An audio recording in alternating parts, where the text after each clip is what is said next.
Okay, tonight is Genesis chapter 34. And Dinah, the daughter of Leah, which she bare unto Jacob, went out to see the daughters of the land. And when Shechem, the son of Hamor the Hivite, prince of the country, saw her, he took her and lay with her and defiled her. And his soul clave unto Dinah, the daughter of Jacob, and he loved the damsel, and spake kindly unto the damsel. This chapter is the only one that deals with the one daughter of Jacob who we're aware of, a woman named Dinah. And all the rest are about the sons of Jacob, but this one is mainly about Dinah. So as you can see, it says Dinah, the daughter of Leah. So here's with the chart. Okay, here's Leah was the one mother. She had 6 sons and the one daughter, Dinah. So this is about her now. So it says that in this particular one that she went out to see the daughters of the land. In other words, other women, I guess. She was purportedly going out to visit with other women for that particular day. And she encounters a man named Shechem, who it describes here as a prince of the country. Now, whatever happened, it says he saw her, took her, lay with her, and defiled her. In other words, he had sex with her. Right now, whether it was forcible or whether he lured her or enticed her or whatever, it's not exactly clear, but the idea of having sex with somebody, obviously she was a virgin, so it defiled her. Now, some have been interpreted it to be that he raped her, okay, and which may well be the case, right? But regardless of it, this was what happened, right? And then afterward, now in verse 3, it says, "Oh, his soul clave unto Dinah, and he loved her and spoke kindly unto her," right? So, whether he forced himself upon her or enticed her or whatever it was, afterward, now he's in love with her. So I guess he's prepared to make it right by marrying her. But for the most part, this is seen as that he forced himself upon her, and as I say, most people who comment on this chapter call it the rape of Dinah. Right? So if you want to think of it that way, that it was forced upon her. But now he actually has feelings for her, this man Shechem, this prince, and so we'll see what he's going to do to try to be able to marry her. And Shechem spake unto his father Hamor, saying, Get me this damsel to wife. And Jacob heard that he had defiled Dinah his daughter. Now his sons were with his cattle in the field, and Jacob held his peace until they were come. And Hamor the father of Shechem went out unto Jacob to commune with him. So Shechem goes to his father Hamor, which we would assume is some important man, since Shechem is described as a prince. So he goes to Hamor and says, "Hey, work it out so I can marry this girl." Right? And of course, the process of working it out would include going to her family, to her father. But even the tradition was that even the brother or brothers of a woman had say in it. So here she has many brothers and then a father. So Shechem tells Hamor, "Hey, I want to marry this girl. Go work it out." Right? But now, on the other hand, in verse 5, it says, Jacob heard what happened. He heard that his daughter's been defiled, as they're putting it. Right? And so now he's almost afraid of how his sons are going to react to hearing that their sister was treated this way. Right? It says in verse 5. Right? But nonetheless, in verse 6, Hamor, loving father, I guess, his son says he would like to marry this girl. So it says he makes his way to Jacob to commune with him, to talk with him, that he might somehow be able to work out that his son can marry his daughter. And the sons of Jacob came out of the field when they heard it, and the men were grieved, and they were very wroth, because he had wrought folly in Israel in lying with Jacob's daughter, which thing ought not to be done. And Hamor communed with them, saying, The soul of my son Shechem longeth for your daughter. I pray you give her him to wife. And make ye marriages with us, and give your daughters unto us, and take our daughters unto you.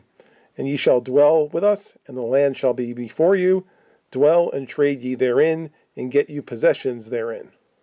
So needless to say, when the brothers of Dinah hear what's happened, they're not happy. All right, it says in verse 7, it says, when they heard it, the men were grieved, were very wroth, very angry. All right, and so what to do now? All right, it says, because he had wrought folly in Israel, lying with Jacob's daughter, which thing ought not to be done. Okay, so now they're angry. But nonetheless, it says Hamor talked to them, And and he makes the pitch. He says, "Listen, my son's in love with your daughter Jacob, your brother, or I'm sorry, your sister. It's all the brothers. All right, so can we work it out that they could be married? Right, this way it makes it all right at that point. Now they're married, and so they're entitled now to be together in this way. All right, so and he's even willing to enlarge the scope. All right, it says in verse 9 and 10, it says, hey, why don't you make marriages with multiple more people? Here you got all these men, we have women. All right, so it says, if you want to come and even live in our land, you can be part of our community. We can intermarry, and you can become part of us. Right? Now, this is a nice offer, but keep in mind that now these are the people of Canaan, the Gentile people who are unbelievers. Right? They're not the believing type in God. So this is not necessarily a match made in heaven on any level. In fact, if you recall, several chapters ago, when Abraham wanted a wife for Isaac, that he told his servant to go out and find a wife for him, and he specifically instructed him, don't look for a wife among the Canaanite people here. And that's why he sent them all the way back to their homeland, where he eventually found Rebekah to be the wife for Isaac. So that was his instruction then, and in this case, Jacob would likely want the same for his daughter. He wouldn't want her to be marrying someone from the Canaanite people. You may also recall Jacob's brother Esau had married a couple of women from the same group, and his parents were not happy about it. Right? So this was something that they were not really wanting to encourage, because they wanted to be the people of God as God had promised, and so marrying outside of the faith or outside of this group of people would put that at risk, because now you have unbelievers who are not going to make their same decisions based on the things of God.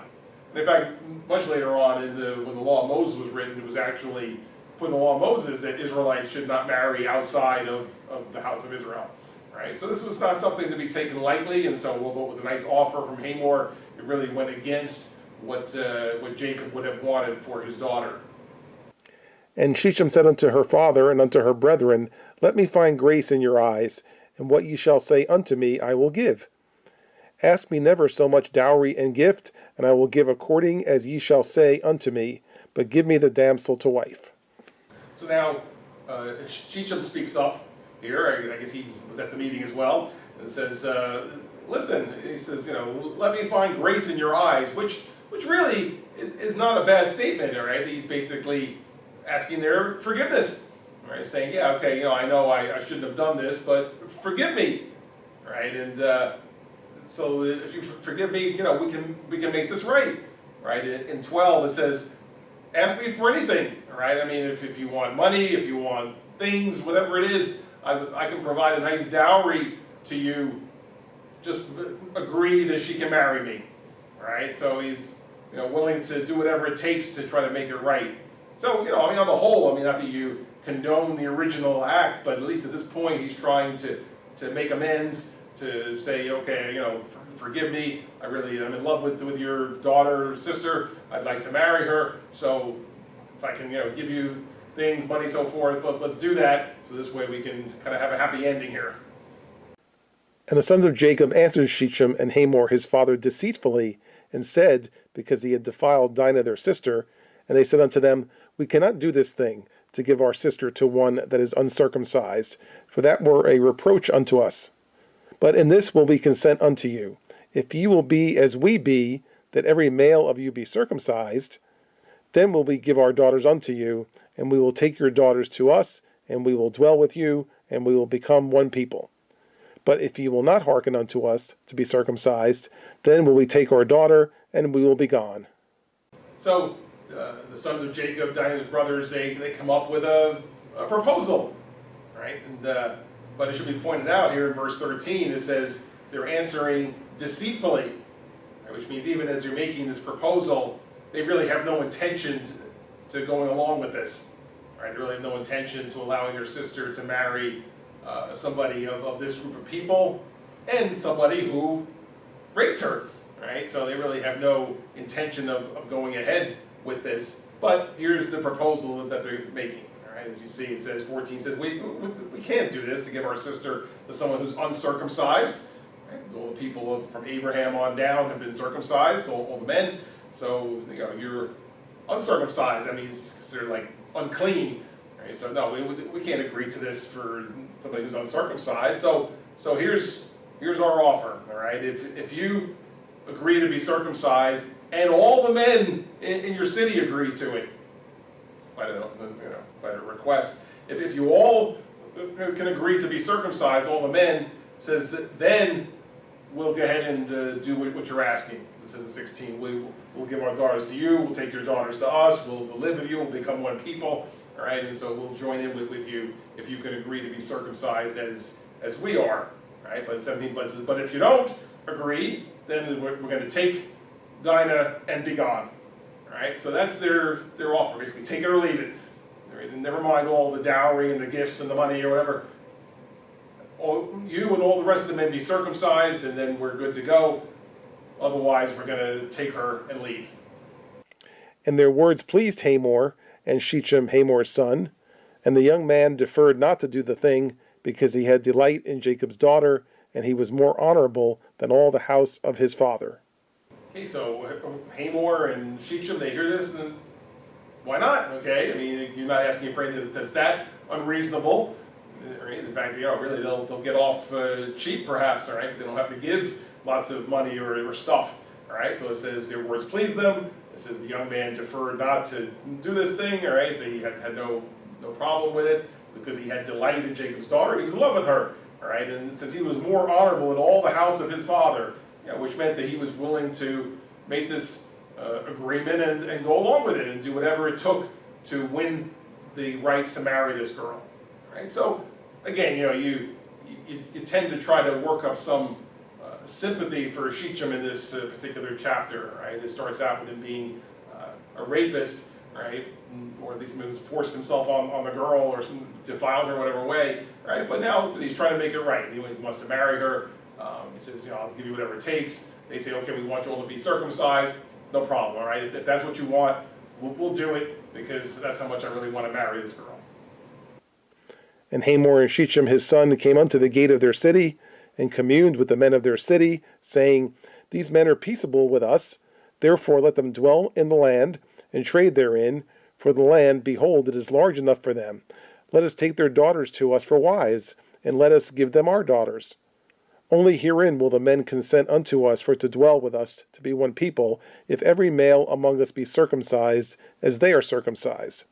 Shall not their cattle and their substance and every beast of theirs be ours? Only let us consent unto them, and they will dwell with us. Now, of course, the men of the city have to be sold on this thing that Hamor and Shechem just agreed to on their behalf. So, as you see here in verse 20, it says they go back to the city, they meet with the men, all right, who are going to be affected. They say, listen, we have a great opportunity here. All right, we got Jacob and his family, their whole household, all the things they own, all the cattle and so forth. They're willing to merge in with us, right? They're willing to bring all that they have here and become part of us. They're willing to intermarry with us, that their men would marry our daughters and our men would marry theirs and so forth. Right? We'll become one big happy family. Right? So listen, that they bring a lot to the table. All right? It says that, first of all, our land is big enough to accommodate them, as it says in 21. It says it's large enough for them. All right, and then they can bring all their things with them. In verse 23, it says, "Shall not their cattle, sons and beasts of theirs, be ours?" Right? In other words, if we agree to this, I mean, once we intermarry, we're one big happy family. So all the things they own are then owned by all of us. And all we have to do, in verse 22, says all we have to do is all of us have to agree to be circumcised. So, in other words, selling it that, there's something in it for all of us, right? As opposed to him saying, you need to do this because I want to marry this girl. In fact, notice there's no mention of that. So, I mean, perhaps it wasn't even mentioned at all, right? That, I, Shechem, am getting something out of this. It all happened because I want to marry this girl. He's not saying that. He's saying, listen, we have an opportunity for all of us to have this family, this household joined to us and be able to pick up their cattle, all their things will be, in essence, ours. So just have to be circumcised, and then we get all of that.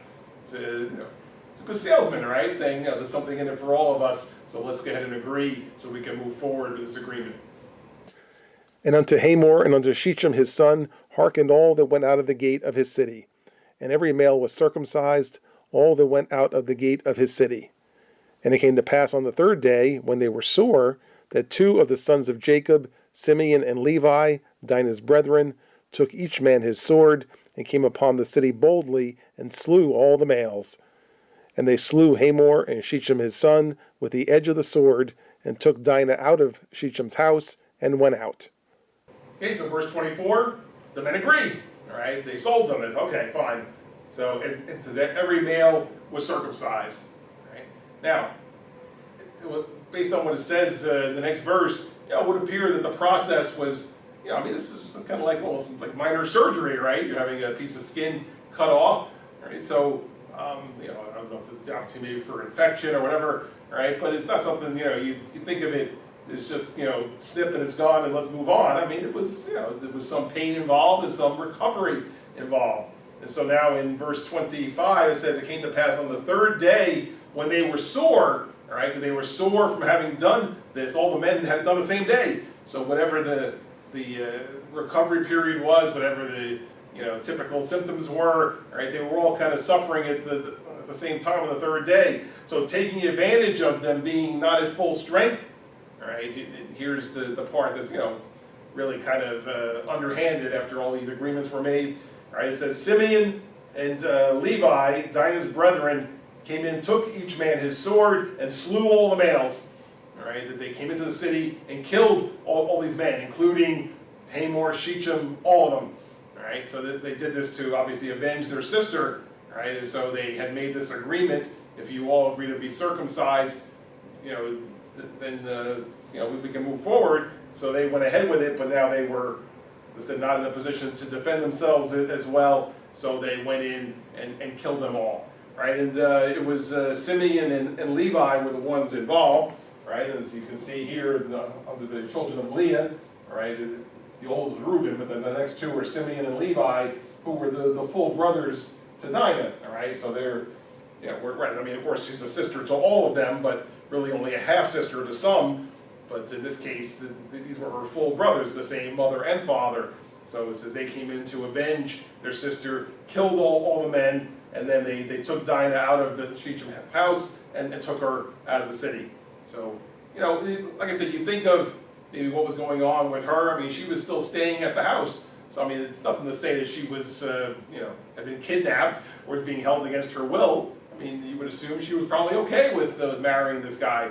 So here they had already slept together, and now she was staying at the house, right? Just maybe waiting for the decision: are we going to, be getting married or not? All right, but here her two brothers and perhaps others came in, killed them all, killed the guy she was going to marry, killed who would have been her father-in-law, and killed them all, and now took her out of the city back to their home. All right, so again, a very cruel thing to do.